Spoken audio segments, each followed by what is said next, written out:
get out, and so my friend wouldn't come out either.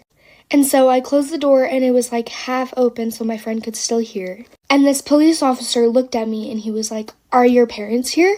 And I was like, "No," because my mom was in the shower, and I didn't know where my stepdad was. And usually what a police officer should do, they shouldn't be talking to a little kid who's like 11 or 12 years old. They shouldn't be going and talking to this random kid. They should just come back another time when the parents are here.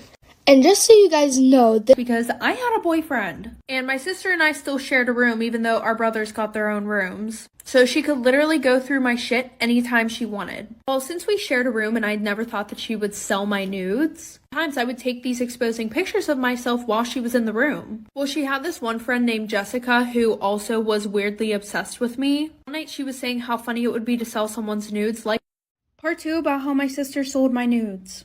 So like I said, my sister had this friend, and the one night they were talking about how funny any of the doors in the house because of the stupid Ring doorbell. But there was one thing that did work in my favor. So my dad had been slowly but surely installing the window security alarms, but he hadn't made it to my room yet, so I was good to sneak out of my window. And thankfully my window was on the first floor. Like for part 3. Part 3 about how my cat got me grounded, and yes, I am talking about my pet cat. So like I said, I had a foolproof plan to escape, okay? I was going to get out the window, and I was going to just crawl back in and act like nothing ever happened. But there was an issue with this, okay? My dad was supposed to fix my window. So I was like gonna go show her my favorite ones. The stop we were gonna go to was Clarence. We get over to the Clarence, and I notice that the Clarence is completely empty. Now, this is weird because Clarence is never empty. Any shade is empty, it's gonna be black cherry. Every single color was gone, and I was like, now I know this isn't right because I physically put these out yesterday. Okay, so something's going on. I think that these women fully stole while I was fully in here, communicating with them, talking to them, and I'm like, and unlike him, I would be supportive. Well, the one night at 2 a.m., he came over my house, and he was like, "I don't have feelings for my girlfriend." And I'm like, "Okay, then why are you with her?" And then he has the nerve to say, "Don't you get that I like you?" Like, really? Well, eventually we cut off all communication, and he was still with this girl. Well, the one night he asked me to come over and talk, and we ended up doing the nasty. And then he blocked me on everything, after he said we should both leave our girlfriends and boyfriends. Well, I ended up telling his girlfriend what we did, and they also come to my family cookouts. Has every video and all the info about this, so I could talk about it forever. So yeah, let me know if you want a part 2 of my stalker story, but that's pretty much the summed up version. Get ready with me while I tell you guys the story of how living with my best friend ended our friendship. Last summer, I was looking for roommates in the fall when our school term started, and 2 of my best friends at the time were both looking for roommates too.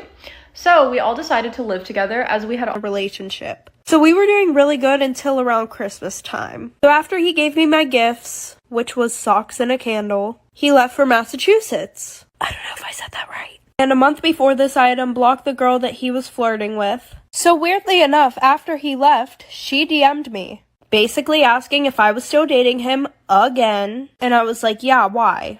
And she goes, well, I need to tell you something. He actually took my virginity, and he's been sending me a... Touched my skin, I literally started screaming. And she was like, stop being a baby, and she put more on me. I knocked the container over, it gets all over me. When I get to the hospital, I figure out that I have 3rd-degree burns, and my sister did it on purpose. Story time about how my best friend made my whole school hate me. So a little background information, I was 13 and in 8th grade, and so was my best friend, who we are going to call Layla. And we met at a birthday party of a mutual friend during that summer. And all 3 of us started to hang out every day. And then when school started back up, the trio fell apart. Because our other friend, Alice... Know what she was thinking, I know what I want to see. Bust that pussy open, then I tell her bring it back. Their dog tried to attack them, so, like, the girl, like, pushed the dog away. They're twins. And they, like, screamed at her and told her that she was, like, an aggressive shithead. So, anyway, my grandpa passes away. It's fine. You guys don't have to be sorry. No offense. But, he passes away, and then, so, she's just the only one alive. She's my step-grandma, by the way. She's not my biological grandma. And so they have like a whole different inheritance. And everyone was like, oh, I'm sorry. Like, I don't even think we went to his, Whatever the fuck it's called. I just felt like I didn't like anyone. But then I realized that, like, I really want a baby and a husband. But it's so hard for me to comprehend the future. Like, I know I want a baby and I know I want a husband, but I cannot see any of the steps that would get me there. Boys are just so mean. Like, some of the things that guys have said to me, I definitely know why. I'm not the most agreeable person. And I don't think I'm, like, purposefully argumentative or anything like that. It's really hard for me to let bullshit go. Example is one time why he thinks that we should break up. Well, after that, him and I don't speak for a few days, and then I had a fake account on Instagram, and after our breakup, I viewed his story the one day. So then I look at his Instagram story, he posted a picture of another girl with a heart, and then I found her account, and she had pictures of them dating back from like 2 years ago. Now, still to this day, I don't know if he was cheating on her or if they were on a break or whatever, but I also thought that it was weird that they were dating because she was 19 and he was 17. Story time about my toxic ex-best. Some lady would try to kidnap me, so I went into the parking lot with her, and I'm like, okay, where do you think she would have went? Like, did you drive here? Did she maybe go to the car? And she was like, no, we live like 5 minutes down the road. Do you think that we could get in your car and drive around? And I said, yeah, because I thought that it would speed up the process. And my dad's truck was really high off the ground. So while we're walking, I'm like, I think someone's under my car. And she was like, what? No, it's probably just the shadow. And I'm like, no, there's someone under my car. So I turn around to walk back into the store and weird for like 3 days. So eventually she's like, our guy friend that asked you out, like, I don't like that he asked you out. And I said, why don't you like that he asked me out? And she was like, well, you know what, honestly, like, see, like, I've been in love with you for like 5 years. And I was like, news to me. I'm like, listen, girl, like, we are best friends. Love you so dearly. I've known you since we were like fucking 10. Like, we're for lifers, babe. Like, crush on me or not, like, I still love you, but like, I don't reciprocate those feelings to you. Like, I'm sorry. She's like, no, like, I understand about it, but I was like, I don't want to leave her. Like, she's my new friend. Like, so they take us back to like the back of Sephora. I'm gonna try and show a picture. Like, it's hilarious. They took us back to the back of Sephora, and they were like going through all our shit. They were like, you're not allowed on your phone. And I was like, isn't that like against the law to tell me I'm not allowed on my phone? Like, it's my phone. Like, I pay my phone bills. Excuse me, ma'am. They were so mean. I was like, you've never been 14 before. You probably forget it, you old ass bitch. But like, they were just being so mean to call by saying I love you. Ugh, bitch, I never loved you. I never loved you. Anyways, so the next day, he like tries to start a conversation with me after we broke up. Do we not understand what the term broken up means? Look it up in the fucking dictionary. But he tried having a conversation with me. I left one undelivered before answering because I was like, we're broken up. And he ended up like a week later having this whole meltdown about how I don't talk to him anymore, I don't snap him, all this shit. And I was like, that's because we're actually, in fact, not dating. But I was like, fuck it, I literally don't break it up. They actually made it worse. The one was holding my leg down, and eventually I got it up and I kicked her in the face. And my aunt thought that it was my fault, so she sent me the story time about my toxic ex-boyfriend that I met in therapy. Little background information. I was a part of this therapy group where you would go every week and talk about your feelings. Well, I saw this really cute kid, so I wrote down my Snapchat and gave it to him. He added me back, and then we started dating like a week later. And for the first 2 or 3 months, everything was going smooth. And then he became really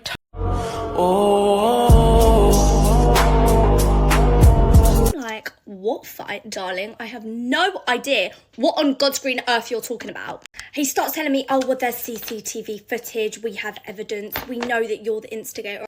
He starts telling me that this girl that I don't like and I had issues with got jumped in the morning by 2 of my friends.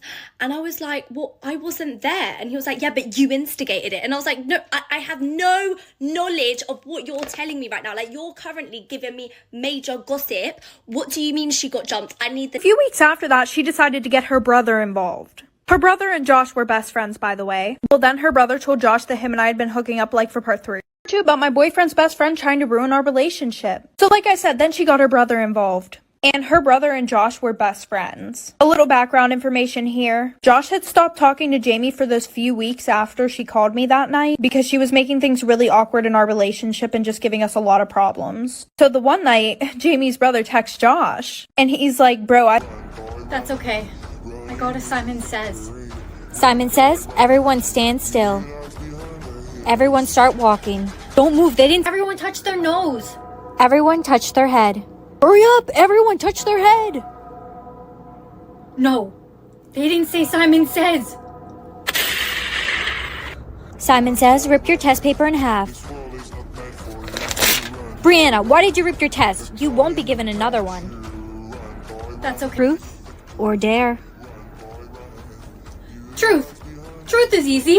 Do you really love your boyfriend? If not, who do you really love? Would you like some, Sophie? No. Put a finger down if you've ever stole. Sophie, you put a finger down? You've stolen before? I have. I only have one finger left. That's not good, Sophie. If you lose all your fingers, you'll get eliminated. Put a finger down if you're cringe. That's not me. Taken down. A few months go by. Now this is where the story gets a little difficult for me to talk about. So throughout the years, I'm just kind of every once in a while posting on my Instagram story, hey guys, please report this account. It's not being taken down and whatever. I'm just doing what I can. One random day, this account is not in my mind at all.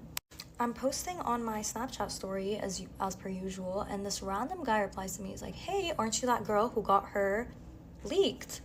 And let me just be clear now, which is why I didn't really want to talk about the story, because A lot of the kids in my town. Well, a week after we moved in, our neighbors across the street invited us to a barbecue. While we were there, I started talking to our neighbor's older son, and him and I started to get along really well, like in a flirty way. Their older son was a senior, I was a sophomore, and their younger son was a freshman. Well, I kind of talked to the younger son, but he was just like giving me really weird vibes. So for the next few weeks, I started hanging out with their older son a lot, and we would talk all the time. Well, the one day whenever I went over their house, it was super weird. His younger brother been there too. Do you know what I mean? So when she was telling me she met him at a house party, I was just like, all right, cool. I'm going to ask her this again in a few weeks and let me see if her answer changes. If it stays the same, she's telling the truth. If it changes, then it's a lie. Fast forward a couple weeks, I ask her again, where did you meet him? She said she met him on Tinder. I was like, that's making a bit more sense. Because you're not allowed out, you can't meet people. Well, not like people at like events and stuff, or like when you go out or bars or whatever. Can't you take the hint and just leave me alone? I stood there, confused and a million questions in my head as to why he was acting this way. Then I went and sat in an empty classroom just looking at our chats from last night, searching to see if I said something that could have put him off. Nope, nothing. He was in my last lesson, and he looked at me a few times and I smiled, no smile back. Till I got home from a message saying, I know I've only known you a day, and it's weird of me.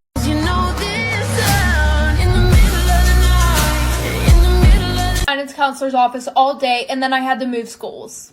Story time about how I found out that my mom was sleeping with my history teacher to get me better grades. So it was my junior year of high school, and everybody knows that your junior year is the most important year of high school. If you didn't, well, now you know. My brother was in his senior year of high school, and when he was a junior, he had the same teacher, so he knew how hard the class was. So he would stay up with me every night helping me to pass my history class. Well, the one day I'm at school and I'm taking a test, and I literally did not know they're still following us, so she turns around and she realizes they're literally standing 2 feet behind us. So we decided to go into one of the stores and we asked one of the employees if they could also call the head of security, and whenever head of security got there, she literally tore them a new you-know-what. After that, my mom tries to go and point out the guys, and they're not standing there anymore, so they're like, well, what do you want us to do? And then my mom's like, well, you can walk us out to our car. So they walk us out to our car, and then they stand there while we're getting in. My mom starts the car, and she starts backing up, and we literally run over something. And all of a sudden, we hear, like, screaming and... The way I deserve. How is you luring me into your apartment to try to get me to stay there treating me the way I deserve? That is not treating me the way I deserve. It's fucking creepy. But after he freaked out on me and said that, I kind of just sat there for a second thinking about what to do, and I just started running. I started running for my life. He's running after me. He's screaming. He's like, you're never gonna find someone else like me. You're never gonna get the life you want if you're... So they look at the cameras. They were interviewing some of the kids. And Josh's sister comes up to me. And I was like, oh, shit. Hopefully she's not gonna yell at me. I don't know why she would, but still. She was like, hey, I just wanted to say thank you for sticking up for my brother. So then after a little bit, I hear my name get called on the speaker. Kai, Josh, and I were all called down to the office. All of our parents were there. Kai got a 3-day suspension, and I got a 3-week suspension. Even though I literally had scratches all over my freaking arms. You can't finish your... Oh no, I forgot! No, he was the love of my... Brianna, what's the answer to? The answer's... Correct. The answer was, class, it's time to write your Timmy, can I borrow your... Sure, here's my... No, your... Oh, here's my... Is that what you... No, your... What are you trying to... Pencil!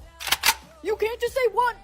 My friendship this person was jeopardizing. No, it was my friendship with another person as well. I'm not coming on here to talk bad about this person whatsoever. I'm literally just coming on here to remind you that if someone is doing something to you that you wouldn't do to them, you do not have to tolerate it. It's 2024 and I'm really in my no BS era, and I thought they would have known that, but I guess they just get to find out for themselves. So yeah, I hope you guys have a good night. Again, this wasn't to like trash on this person whatsoever. Like, I'm not trying to like go and do what they did to me. It's just a reminder to you guys that if you're in a similar situation, you don't have to deal with it. I've cut myself off from a lot of people this year. Basically messaged me first, and we started texting, but I don't know, it was just something was weird about it, you know? But I was basically playing along so I could see if it was her or not. I was just thinking, if that's actually her texting me from that fake account, that's messed up. Why would you do that? And I really wanted to believe that that wasn't her. And the thing is, she was really rooting for me and that guy to get together, which was weird because, again, every guy that I liked, she would like too. So it basically went on for a few days until one day that... Sister Emily was chosen to play the game this morning. She almost didn't find me in time. What's wrong with Cynthia? Her boyfriend died during the game of Marco Polo. He wasn't able to find her in time. That's awful. Everything's dark. Oh no. Marco? Little baby, don't you cry. Mama's gonna buy you a mockingbird. No, you can't sing a lullaby. They're trying to be. They're trying to be. She wanted me. But yeah, he was always close to my sister, and I was really happy because obviously like my boyfriend and my sister have a good bond. Like, we'd always go out together, we'd go out. So I remember this so well. We was out, it was all going okay, and obviously everyone was, and my sister started getting really close to my boyfriend, a little bit too close. Like, she was hugging him, laying on him and stuff, and I was like, what are you doing? Like, that's my boyfriend. Passed from natural causes. She was old and sick. However, Freddie is still missing. We have no clue where he is. For weeks. I bet you're asking, so who was the person that he unalived? Well, my mom tells me that she stopped in the pizza store next to our house to get a slice of pizza, and that the pizza guy started to tell her how he received a call from a prison in a different state, I won't say where, from Freddie. Freddie used his prison things. I think if they had it, it had to be only in one ear, which at that point just let them have the other one. Girls, they couldn't have like the nose piercing or the septum or anything except for one. Come back for part 2. Okay. You can say that. No, you can. No, I want us to say it together. Okay, part 2 of exposing our school. Okay, the black tie event thing. Okay, you go. Here's the tea. So our school is broke. I think our school, In the bedroom so that way he wouldn't bark whenever we left. And my sister really took one for the team here. And then I told her whenever they wake up, let the dog back out of the room and lock the door, just in case they came to check in on us. So we called an Uber and bolted out of my house. Like for part 2. Anyways, so we're at the party and we're having a great time, and I look at my phone and I realize that it's 4 o'clock and they wake up at 4:30 a.m. So we ordered an Uber and we had the guy drop us off down the street. I left my blanket there and I texted him so he wouldn't forget it. And he was like, okay, yeah, I'll drop it off and we can hang out because I haven't seen you. And then he says that he apparently spilt beer all over it, so he had to wash it. And everything was good until my prom. So we went and he was acting extremely weird and super distant. So that's when I kind of knew that something was up. I didn't have a shore house for my prom, but he was like best friends with all the senior girls who went to my school. So of course they invited him and we went. And then I saw all over social media that there were pictures of him with... Well, 24/7, John would post sad quotes on his Snapchat story because him and his girlfriend had just broken up. So I decided that I was going to be Captain Save-A-Ho and be there for him, telling him it was okay and that everything happens for a reason. Well, eventually John had developed a huge crush on me. Like, he would flirt with me 24/7, sending me all these cute emojis. And of course, my dumbass fell for it. So after talking for a little bit, him and I started dating. Well, the one day I was on Snapchat going through his story, and he was posting a bunch of funny memes on his... Someone, I would just stop telling her because I knew that she would somehow try to get closer to them. I don't know why. Anytime I would get a compliment on like a shirt or a dress or whatever I was wearing, after a while she would come back with the same things. Like for example, if somebody said, "Oh, I really like your jacket," she would buy that same jacket and wear it a week after. And every time I'd be like, "Oh, like I didn't know you had that." She would be like, "Oh no, I had it before you. I bought it before you. You copied me." Like, bitch. So yeah, at some point I got really fed up with being her friend. So I just started hanging out with other people. Time out. When I got to the stations, pictures printed, everything, whatever, I was waiting for a good 45 minutes until my friend got there. I don't understand what took her so long because the station was down the street from the hotel. And from my understanding, she was tailing the cop. Or was she? I don't know. But I was sitting for a while, and then my friend came and got me out. And she was yelling at me and was like, "Girl, I told you, da-da-da." And I think that's why she let me sit so I could think about it. Because she was like, "I told you to calm down. I told you this. I told you, bro. Like, you did too fucking much." Like, she was yelling at me.